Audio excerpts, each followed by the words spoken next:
I'm Margaret in Windsor, and I usually put up all the information out, but it's up on YouTube and Facebook and two accounts on YouTube.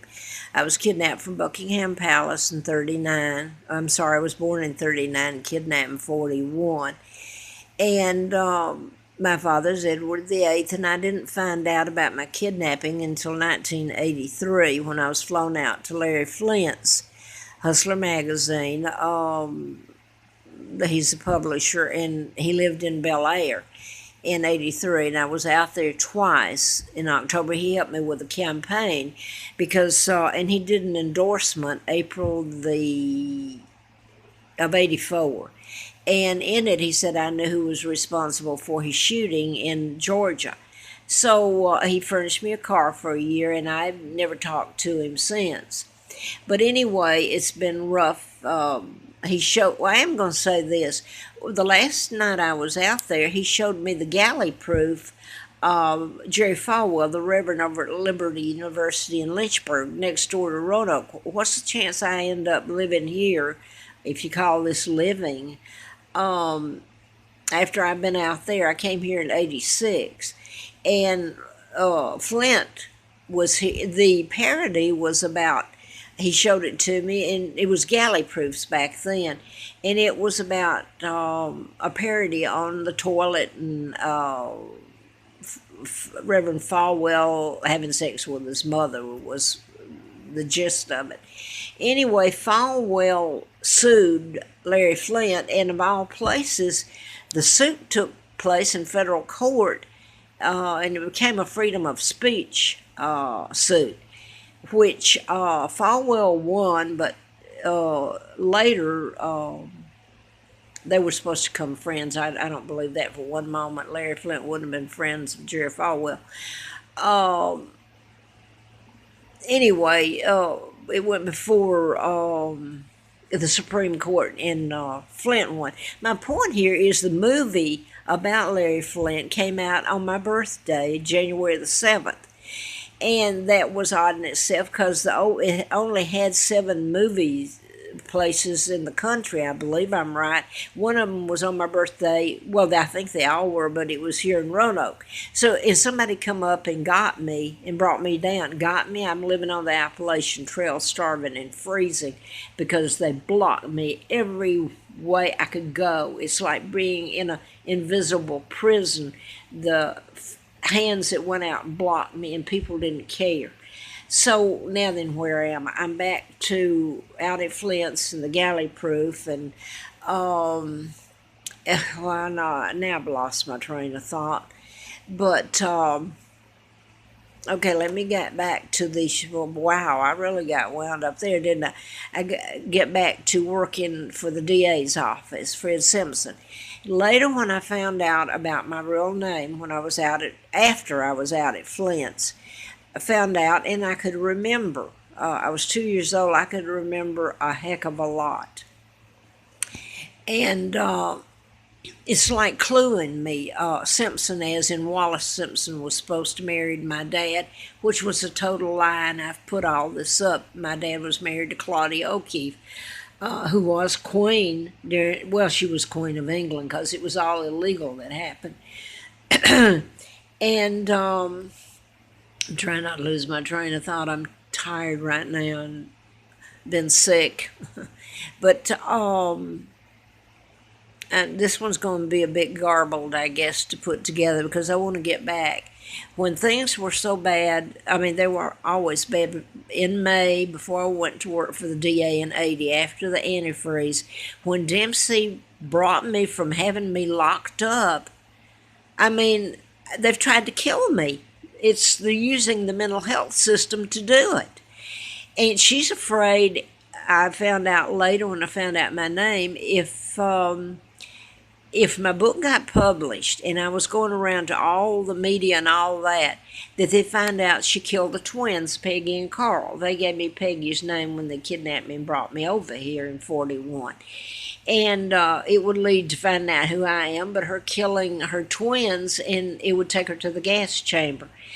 But when they finally let me go from after Easter, and they finally did the talks after it's required there at a hospital, and I asked for it. I said they didn't do it over at West Paces Ferry. They didn't do it there either. They waited from Saturday night to Wednesday, and they did a talk screen. You know where it came back from? They wouldn't let me see it. But my ex-husband walked in and got it and gave me copies of it. So where is he in all this? He's taken my apartment. He's also clued me on stuff. And I find out he works for the CIA. Anyway, it came back antifreeze, ethylene glycol. And it should have killed me. I took well, let me say this. Didn't do me any good. Jack Hartsville was a reporter, FBI agent, worked for the Huntsville Times. He saved my life, really. He and Salvador Vizzini was FBI retired. He was sent in there as chief of police during that time. So, let me put it this way. When I got out, Lina Dempsey, mother of the twins, a psychopath that had killed them and caused my life to be, well, she tried to kill me how many times? I got to her trailer, and I saw on the walls she had nursery rhymes. It looked like you stepped into a nursery school. I'd never seen it like that. And it had Humpty Dumpty sit on the wall. Humpty Dumpty took a great fall. Humpty Dumpty something, all the king horses and all the king men cannot put Humpty together again. Humpty meaning me, and the king's men my father, because they had but antifreeze in me, and I should have died. I really should have died. It was that deadly and everything, and I didn't get over it in a few days or a few years either. But anyway, I passed the background check. Sheriff Patterson went to work for the district attorney. And the next job I had was for Doyle Duke, and he was a decent man. They were CIA, he and Clarice. But it was I don't know, it was kind of a private company I worked for, Golden Triangle. Anyway, I worked there. It was like Clues My Identity, the Duke of Windsor. Wallace Simpson, I worked for Simpson, the DA, and she was supposed to have married my dad. Well, I didn't know that till a little later about my real name, so it didn't mean that much to me then.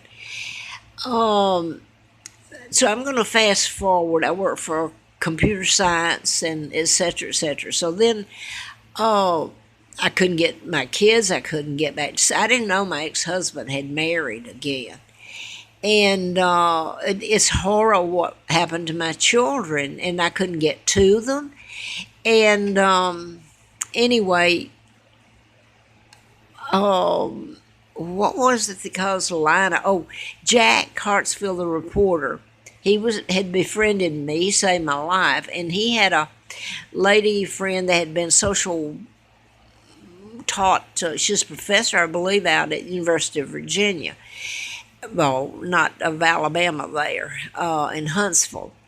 And so they had become friends, and suddenly Lina has the sheriff that had okayed me to go to work for the district attorney, and he certainly knows all this. He really does, because his one of his policemen or sheriff's deputies was related to Bulldog Daniels, Mark Bulldog Daniels. It was killed with mind control, and I had told everybody about it.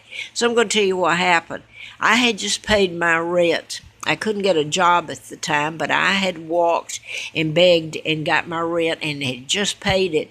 I walked back to Warren House apartment, as in the Warren Commission. It's clues to the Kennedy and their help in what they did to me, kidnapping and, in essence, trying to kill me, my God. But anyway, I just paid it, had the receipt. I walked back, and there's a sheriff's car there. And I walk up, oh, silly me, trusting everybody. I said, can I help you? And he said, well, yes, what's your name? And I told him. He said, well, that I was under arrest, that Lina Dempsey had took out a warrant. And they took me down again. So they used the mental health system to try to kill me. They should be put away, and there's no justice whatsoever unless there's God. There isn't in all of this. I was scared to death that I wasn't going to come out. And guess who they gave me as a doctor? Bill Goodson, that was at Huntsville when Lina dropped me off on Easter. What? Back in the same year, 1980. Only this is 81 November. So I get locked up out at the hospital there on that ward, and I had a black black attorney, Henry Mims. By the way, he's become kind of he was a really nice man. He was a friend of Mary Welcome's and the Wayne Williams, so there's a connection there in the mind control murders. And to me calling, oh wow, that was why Lina Dempsey got afraid. I had contacted Mary Welcome, and she said, I do believe you. And she was going to send over an attorney to take a deposition. Well, before that happened, Lina Dempsey had me locked up, but I had gotten Henry Mims, who was a black attorney. And he's the one that helped. He made sure they didn't give me anything, force feed me anything, and I stayed a month and was allowed to go home. And by the time I went home, my rent was up, and I've got an eviction notice if I don't pay it by. I'd paid a month anyway, during that time, the sheriff handcuffed me when they'd come get me and take me to court about 5 times or 4 times. Once a week, and I remember Jack saying, the lady you're sitting next to, you're handcuffing, can tell you who killed your brother, Bulldog Daniel, and he just laughed and didn't say anything. So that's Bulldog's own brother didn't care who killed him. Okay, I'm going to quit here, and I'm going to go to, I got put on the street after I went out to Flint's. Oh, I was on the street then. You should know what was done to me, the side of the road. And then Flint's, and thought things would get better, and it didn't. It just got worse again. And I'm just going to leave it there. It's when the FBI said they're stacking them, they meant crimes being committed against me. All anybody had to do was help me, since my jobs were blocked and I can't get an attorney. First of all, the day I was kidnapped, I was the most wealthiest woman in the world. Look at me now, a pauper. They build homes here for the homeless, and they watch me run and beg and starve, and what's still being done to me. And I'm going to leave it there. God bless America.